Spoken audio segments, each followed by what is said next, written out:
All right, so here's here's a short for the Unraveling Toxic Masculinity, and here's one of the first videos that we're going to cover today. Let's refresh it, and here we go. You guys love to say and complain about women and hookup culture and this, that, and the third. What if men just raise your standards and you guys stop sleeping with everyone, and that'll be the fix you want? Well, here's the difference. And that's exactly what I've said in almost every one of these videos that I talk about. My comment has always been, men need to stop being such sluts, because that would eliminate the problem. The men are creating the problem that they're complaining about. Stop being sluts, and you won't have this problem that you're complaining about. All of the different problems that you're complaining about on this channel, on the Fresh and Fit channel, on all these channels that we talk about in the Unraveling Toxic Masculinity, it all comes down to men trying to throw themselves at all these women, and then either it ends up you end up with women having, the woman says yes and whatever, then you judge the woman, or the woman says no and you get upset at the woman. We'll stop being such sluts, and stop.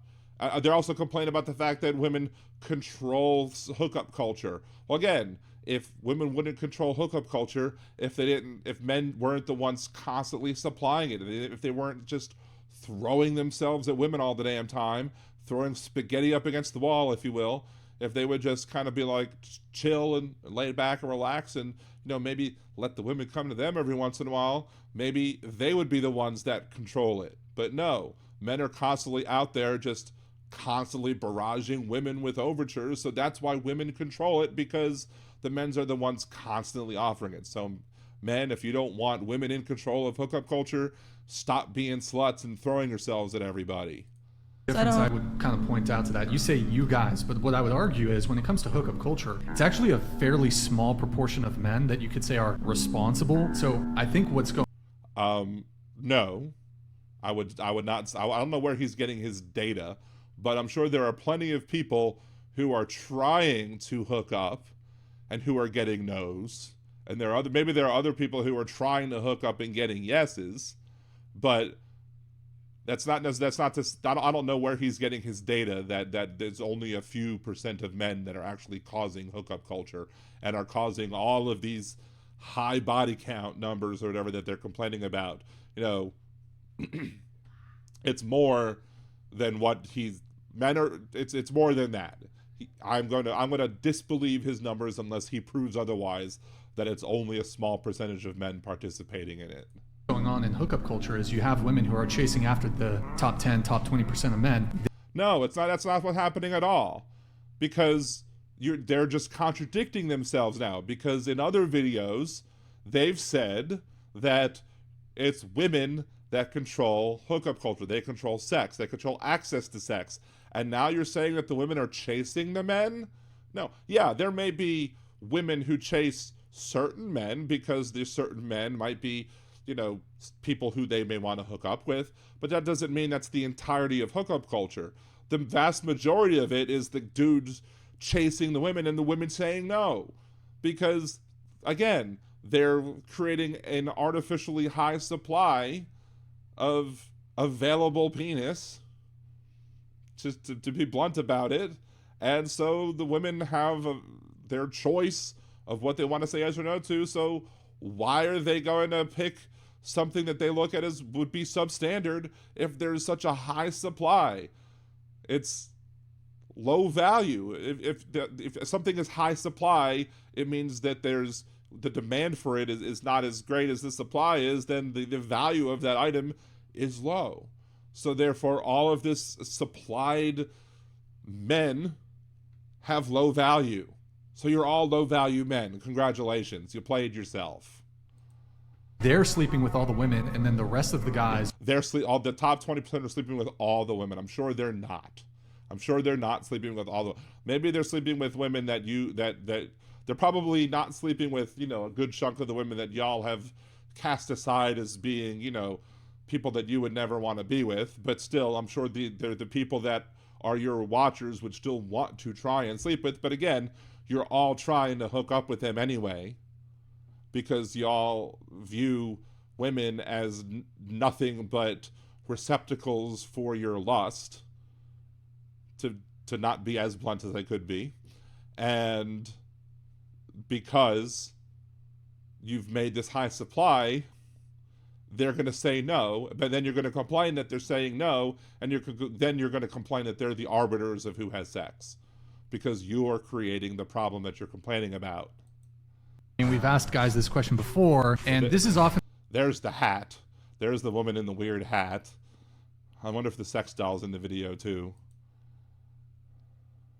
A common attempt at a rebuttal to the whole body count thing. Well, now we're to the body count. This is a good segue into that, the whole body count thing.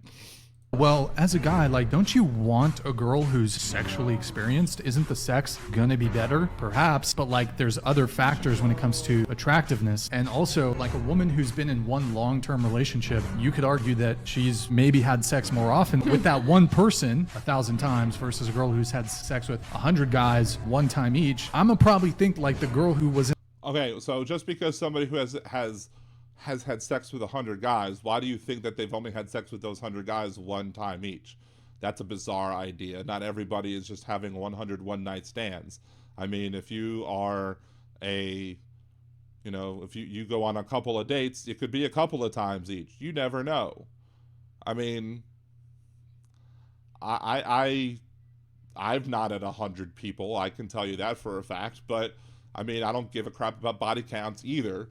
So, but the idea that somehow one person with, like, these guys have this idea that that the woman is going to somehow be different internally if they've slept with 100 different guys, 10 times a piece, or one guy 1,000 times. It's the same amount of times having sex. It's just, it doesn't matter, like, to them, the fact that it's a different one matters. Like, why? It doesn't matter. It's bizarre. Let's continue. In the relationship, like, probably is going to be better. In any case... How do you know that the relationship is going to be better? You don't have no idea that the relationship is going to be better just because. Maybe the person, who had the one relationship with, and 1,000 times with the one person, was in a bad relationship, and now it wants to get out, and now wants to, and now regrets only being with one person, and now wants to get out there and do her thing. And maybe the person who's been with more people now wants to just settle down and be happier. Maybe, shockingly enough, there are people with other alternative type of situations, like people in ethically non-monogamous relationships who are perfectly okay with that too. But of course, these people aren't going to deal with that type of relationship, because that's not what these type of people deal with. These people only want a young, like 18 to 25-year-old woman who is sexually inexperienced. And the only reason that these type of men want women who are sexually inexperienced is because they don't want to have that person have anybody else to compare them to, so that they can't be seen as being inadequate in bed. Because if that person has 100 sex partners, or 50, or even 20, or even 10, that person is now going to have to compete with, those other people at certain levels of skill, and they're afraid that they're not going to be able to compete with the level of skill, and they think that women are so shallow that they don't trust that their partners are going to not be shallow, and look at their relationship and be like, well, since the sex was better with this other dude, I'm going to go be with this other dude even though I'm winning in the relationship with him, or I'm going to look for sex somewhere else because sex with my dude is not as good as it was with those other guys. Whereas, a person who is, feeling like they have, a good relationship and a trusting relationship, would trust that their partner wouldn't violate the terms of their relationship, regardless of how good other people might have been in the past when it comes to sexual skill, because they understand that a relationship is more than just that. And they'll understand that if the person is going to be with them, that in a relationship, in a committed relationship, that you, the guy, is going to be checking all the boxes that they need, and not just that one box that other people might have filled, pun intended, in the past. But they don't understand that, because to them, everything is transactional. As a guy, if you know how to lead in the bedroom, you can take a girl who's never had sex before and have great sex with her. And we've Yeah, you can have great sex with, you can have what you think is great sex with her, but you want to be able to have her not know whether or not that you're giving her great sex. You want her to believe, because you want her to have a low or zero body count, that you're giving her the most amazing thing in the world. And if they have 10, 15 other people, they're going to be like, psh, this is trash, and you're not satisfying me, and this is not somebody that I want to spend a lifetime with, because you're only going to spend 2 minutes in the bedroom only pleasing yourself. And honestly, if you're that type of person in the bedroom, that's probably the type of person you are in every way else, either in every other facet of your life. If you're only going to worry about yourself in the bedroom and not worry about the pleasure of your partner, you're probably not worrying about the pleasure of your partner any place else either. And therefore, that's very telling of the type of person you are in a relationship. And that's why they don't want to be with you. Mic drop. Third short video. When you look at the male perspective when it comes to perhaps an unwanted pregnancy, your Dun, dun, dun. Now we're on abortion. arguments are basically pro-life arguments, but for men. You should have not done that. You should have kept your legs closed. Too bad. Suck it up. Enjoy the 18 years of child support. But a woman who says, I'm not financially ready to have a child, you'd be like, totally fine with you getting an abortion. A woman who's not ready to raise a child, you'd say, totally fine with you getting an abortion. But when it comes to the man side of that equation, you're like, tough. Suck it up. He doesn't carry the baby. Yep, there you go. I mean, that's pretty much all you have to say, because biology dictates that if the person who's carrying the pregnancy, carrying the pregnancy has more risk, therefore they should have more say, or a longer say. Doesn't matter. But it's his It does matter. semen. It doesn't matter that it's his semen. First of all, if the person who's going to get an abortion, there's the person who thinks that it's his semen, how do you know? Maybe it's somebody else's. There's how do you prove that without doing an intrusive procedure? And if somebody was pregnant who lived in a state that needed to have the okay of the person who impregnated the person, and if I lived in such a state, I would be like, sure, I'm the dad. Go right ahead, have the abortion. I'd volunteer myself every day. Yeah, I had sex with her. I have no problem with her having an abortion. It turns out it wasn't mine to be anyway. Oh, well, I really legitimately thought it was mine because we had wonderful sex. It was great and wonderful. Sorry, Cassie. Sorry I slept with this woman. And Cassie would know that, I didn't sleep with the person. I was just saying that to make sure that the person could go ahead and have body autonomy. But yeah, no. There's no way for the dude to know. I mean, I guess there are some invasive tests that you can have at some point in the pregnancy, but it's absolutely ridiculous argument to make that it's the same thing, because it's not the same thing. Because the dudes, the person who provides the semen does not take on the same risk. He just releases the semen, and there you go.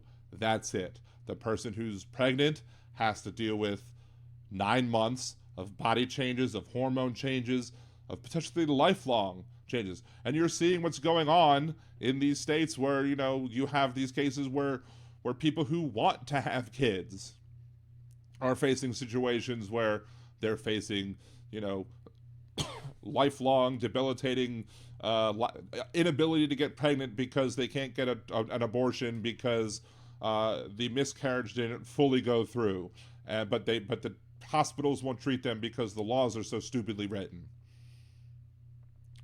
No sperm donor should be able to get in the way of stopping anybody from being able to handle that situation. Or no sperm donor should be able to force the person to have to take on that risk to begin with. There should be no reason why anybody should be able to interfere with that.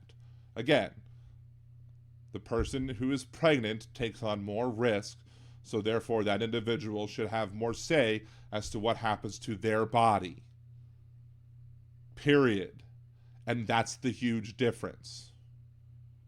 If men could get pregnant, there'd be an abortion clinic on every corner. But we can't. Or cis men, I guess I should say, could get pregnant. There would be an abortion clinic on every corner, but we can't, so there's not. But the ultimate, this argument that they're making right now to whether or not a guy should be able to stop an abortion, it never stops there, because that's not their point. The ultimate point in these conversations is not, I should be able to stop you from having an abortion. These types of conversations always get back to, almost 100% of the time, it goes back to, well, if I can't stop you from getting an abortion, then I should be able to get out of paying child support. That's every single time I've had a debate with anybody about this type of conversation, that's what it comes down to. It's not about it's about them be able to get out of their financial responsibilities because they feel that they should be able to have the ability to go out and screw whoever they want and impregnate the world and not have to have any responsibility for their actions, for their kids that they helped create. That's what that argument is all about. It's not about being pro-life or anti-abortion. It's about wanting to protect their wallets. Well, guess what? Just make sure you have better control of your semen from this point on. Make sure that you know, at least in states where abortion is still legal, make sure that you know whether or not the person that you're going to be sleeping with is somebody who agrees with you on the topic of abortion or the topic of child support, and understand that might change. Because they have every right to change their mind on abortion. And use a condom, or get a vasectomy if you're that worried about it. Vasectomies are reversible. Go get a vasectomy and you won't have to worry about anybody unfairly charging you with child support. And that's it. So, what do you think? Like and agree, disagree, comment down below. Like and subscribe to the channel. Have a good day.